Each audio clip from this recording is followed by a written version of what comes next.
Hai să vedem câte clase sunt goale la această oră.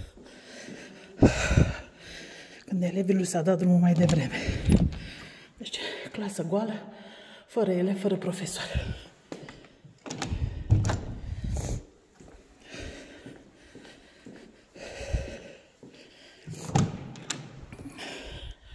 Clasă goală, fără elevi, fără profesor.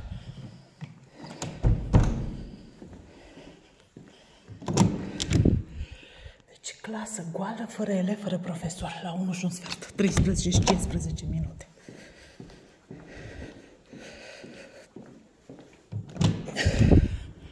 Clasă goală, fără elevi, fără profesor. Așa se face în fiecare zi. Clasă goală, fără elevi, fără profesor.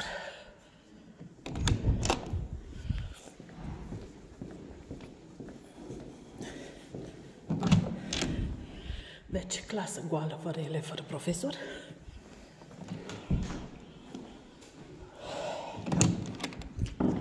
Clasă goală, fără elevi, fără profesor.